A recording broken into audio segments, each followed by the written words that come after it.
Hello dear friends, welcome back to my channel Physics SPC. Current electricity का एक question. Two resistances R1 X ohm, R2 1 ohm are connected to a wire AB of uniform resistivity AB as shown in the figure. ये figure दे रखा है. The radius of the wire varies linearly along the axis from 0.2 millimeter to A to 1 millimeter at B.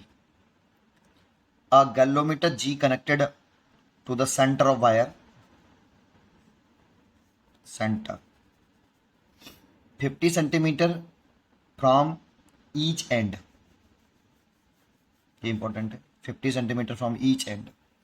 तो देखो galvanometer यहाँ centre पे जोड़ा है, तो मान लो ये सेंटर वाला पोर्शन है सी. ठीक है, ये सी पॉइंट डाल देता हूँ और ये डी डाल देता हूँ. तो इस एंड से ये गैलोमीटर कितनी दूरी पर 50 सेंटीमीटर और इससे भी 50 सेंटीमीटर है. ऐसा बोला है उसने कि a galvanometer G connected to the centre of wire 50 centimetre from each end से 50 सेंटीमीटर पर है along the its axis. So zero deflection. इसमें आई जी कितना है? 0 है. ठीक है. When A and B are connected to a battery, A और बी से अगर बैटरी कनेक्ट करते हैं तो उसमें कोई डिफ्लेक्शन नहीं है. द वैल्यू ऑफ एक्स, इस एक्स की वैल्यू पूछ रहा है. तो देखो ये एक तरह से बैलेंस व्हीटस्टोन ब्रिज है. आप इसको इस तरह से रीड्रॉ कर सकते हो कि इस तरह से रीड्रॉ कर लो. ये तो R1 है और इसकी वैल्यू है X ओम, और ये R2 है, इसकी वैल्यू है 1 ओम. और इस वाले रेजिस्टेंस को कुछ नाम दे देता हूँ अभी. और ये रेजिस्टेंस, एक ये RAC रेजिस्टेंस मान लेते हैं इस वायर का. यहाँ से A से C तक के रेजिस्टेंस को हम RAC मान लेते हैं और इस वाले को RCB. तो RAC और RCB, और यहाँ ये पॉइंट A है और ये B है, और ये C वाला माना है मैंने, और ये D. देखो ये D और ये C, और बीच में लग रही है आपकी ये गैलोमीटर, और यहाँ पे लगा हुआ है बैटरी. ऐसे. और इसमें डिफ्लेक्शन नहीं है, कोई डिफ्लेक्शन नहीं, दैट मीन्स कोई करंट नहीं है. तो ये बैलेंस व्हीटस्टोन ब्रिज हो गया. और IG 0, तो बैलेंस व्हीटस्टोन की कंडीशन हो गई. और इसमें क्या होता है, इसका मल्टीप्लाई, अपोजिट वाले का मल्टीप्लाई. तो R1 multiplied by RCB equal to इसका मल्टीप्लाई R2 और RAC का मल्टीप्लाई इक्वल होगा. लेकिन ये तब होता है जब आपका गैलोमीटर में कोई डिफ्लेक्शन हो, that means Wheatstone bridge balanced हो, है ना. अच्छा, आप बहुत से कहते हैं कि इसका रेशियो, एक ही बात है, आप चेक करके देखना, है ना. ये सबसे अच्छा रहता है. इसका से मल्टीप्लाई कर लो, इसका से मल्टीप्लाई कर लो, सीधा रेशियो वाला करना है तो आप करके देखनी है, आप बिल्कुल सही आएगा, बिल्कुल ठीक है. चलिए, अब अगर हम R1 तो हमारे पास X है ना, और into RCB is equal to R2 की वैल्यू हमारे पास 1 ओम है, तो 1 इंटू RAC. अगर हम केवल RCB और RAC निकाल लें और यहाँ पुट कर दें तो आपका X की वैल्यू निकल आएगी. तो चलो शुरू करते हैं इसको. देखो, अब इस वाले वायर पे आ जाओ जरा. ये जो वायर है ना, ये कुछ इस तरह से है बेटा.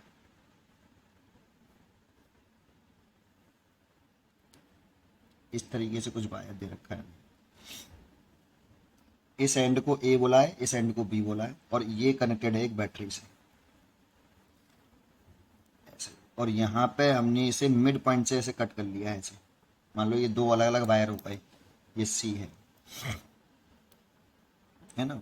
तो चलो अभी तो इसकी चर्चा करते हैं. इसकी रेडियस मान लेते हैं A है, इस वाले की रेडियस A है, और इसकी रेडियस मान लेते हैं, मान लो इसकी B है. पहले हम पूरे वायर की बात कर रहे हैं. इसकी लंबाई मान लो L है ना, और इसमें करंट फ्लो कर रही है ऐसे. ठीक है. और रजिस्टिविटी सेम है, बस एरिया प्रोसेसन बदल रहा है. तो इसका रेजिस्टेंस का फॉर्मूला जो है R बराबर रो लेंथ अपॉन पाई AB ये होता है. अगर इसका आपका डेरिवेशन देखना है, तो इसका लिंक मैं डिस्क्रिप्शन में दे दूंगा. इससे आसान हो जाएगा बेटा आपका ये. आप चाहो तो इसको इसी में क्वेश्चन में इंटीग्रेशन करके कर सकते हो आप, कि x पे जाके dx का एक एलिमेंट काटो, सर्कुलर क्रॉस सेक्शन काटो, डिस्क बनेगी, कटेगी, और फिर उसका रेजिस्टेंस लिखो छोटे से डिस्क का डी आर, सर्कुलर डिस्क बनाएंगे उसका रेडियस लिखेंगे, डी आर लिखेंगे, फिर उसका इंटीग्रेशन करेंगे। तो वो हम नहीं कर रहे हैं, डायरेक्टली यहाँ है। अगर आपको फ्रीबीज का डेरिवेशन देखना है तो मैं डिस्क्रिप्शन में इसका लिंक दे दूंगा, इसको प्रूव करके दिखाया है पूरा बाकायदा अच्छी तरीके से इंटीग्रेशन वाले मेथड से, लेकिन बड़ा हो जाएगा उससे, इसलिए फॉर्मूला याद होना चाहिए आपको, है ना। डिस्क्रिप्शन में लिंक दूंगा बेटा, आप चेक कर लेना वहाँ से। चलो देखते हैं आगे। अब इस क्वेश्चन पर आते हैं हम, मेन क्वेश्चन पर। इस फॉर्मूले का यूज करके कर लेंगे इसको। तो देखो इसकी रेडियस हमें रखी है ए वाले की, इस सेक्शन की रेडियस रखी है हमें, इस वाले सेक्शन की ए की 0.2 मिलीमीटर रखी है। यहाँ पे जो रेडियस रखी है 0.2 मिलीमीटर, और इस सेक्शन बी वाले की रेडियस रखी है 1 मिलीमीटर। यहाँ पे जो रेडियस है ये वाले बी, वो 1 मिलीमीटर दे रखी है। इसकी रेडियस दी नहीं है, तो इसकी एवरेज रेडियस लिख लो बेटा। इसकी यहाँ पे रेडियस एवरेज लिख लो। कैसे? इसकी रेडियस अगर सी मान लूँ मैं यहाँ पे, तो इसकी रेडियस को लिखो आप कैसे, 0.2 प्लस 1 डिवाइड बाई 2। तो 1.2 divide by 2 that means 0.6 millimetre. ये एवरेज रेडियस निकाल ली मैंने, तो ये आ गई 0.6 मिलीमीटर ऐसे। अब आप वायर AC का रेजिस्टेंस अलग निकाल लो, CB का अलग निकाल लो। तो RAC, अब AC वाले वायर में इसकी लंबाई ये वाली जो है 50 सेंटीमीटर रखी है। आप ऐसे कर लो इसको, ये ऐसे कर लिया इतना, ये तो हो गया AC वायर, इसकी लंबाई 50 है। ये सेक्शन A हो गया, ये सेक्शन C हो गया। इसका रेजिस्टेंस निकालना है मैं RAC, करंट ऐसे फ्लो कर रही है, तो ये वाला फॉर्मूला लगा लो। तो रो है L इसकी हो गई 50 सेंटीमीटर, सेंटीमीटर में रख देते हैं, ठीक है। और पाई है, इसकी रेडियस ये वाली A 0.2 मिलीमीटर है, तो इसे भी चलो मीटर में चेंज कर लो, 50 इंटू 10⁻²² मीटर। और इसे भी मिलीमीटर को मीटर में चेंज कर लें, 2 इंटू 10⁻³ इंटू। अब इस सेक्शन की जो रेडियस है C, वो हमें रखी है 0.6 मिलीमीटर, तो 0.6 इंटू 10⁻³ ये रेजिस्टेंस हो गया आपका किसका, AC का। ऐसे ही RCB का रेजिस्टेंस निकालें, तो उसमें आपको ये C और ये B ऐसे करके नहीं। अब ये B वाला सेक्शन हो गया और ये C वाला सेक्शन हो गया। देखो इसको दो टुकड़ों में तोड़ दिया। करंट अभी भी ऐसे ही है, तो इसका रेजिस्टेंस लिखेंगे तो रो रजिस्टिविटी तो सेम ही है, बोला है यूनिफॉर्म रजिस्टिविटी का है ना।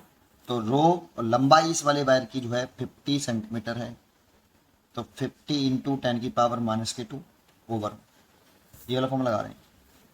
पाई तो पाई है, अब इस सेक्शन की रेडियस और इस सेक्शन की रेडियस का मल्टीप्लाई आएगा, इसकी रेडियस का मल्टीप्लाई आता है A into B.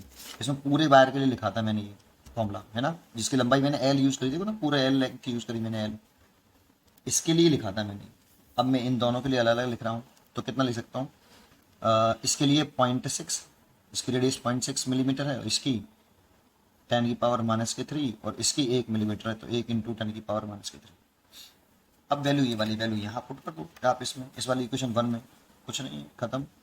X RCB rho 50 into 10⁻² over pi into point, RCB लिख रहे हैं ना, 0.6 into 10⁻³ into 1 into 10⁻³ equal to 1 into RAC की वैल्यू ये रही, RAC की वैल्यू पुट कर दो, है ना, RAC लिखना था, RAC 1 के साथ RAC, तो ये पुट कर दो, तो रो इंटू 50 इंटू 10⁻² सब कुछ कटकट आ जाएगा, कुछ नहीं है, पाई इंटू 0.2 इंटू 10⁻³ इंटू 0.6 10⁻³।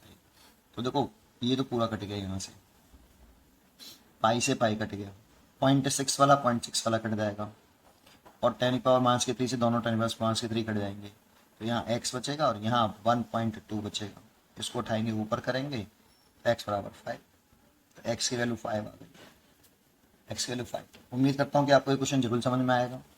अब आपको इसका अगर डेरिवेशन देखना है कि ये कैसे आया, तो इसका डिस्क्रिप्शन में मैं लिंक दे दूंगा, आप जरूर देखिए उस वीडियो को, बहुत अच्छा क्वेश्चन है वो, अपने आप में एक क्वेश्चन है, ये अपने आप में एक क्वेश्चन होता है, आपने करा भी हुआ शायद ये क्वेश्चन। पढ़ते रहिए और खुश रहिए।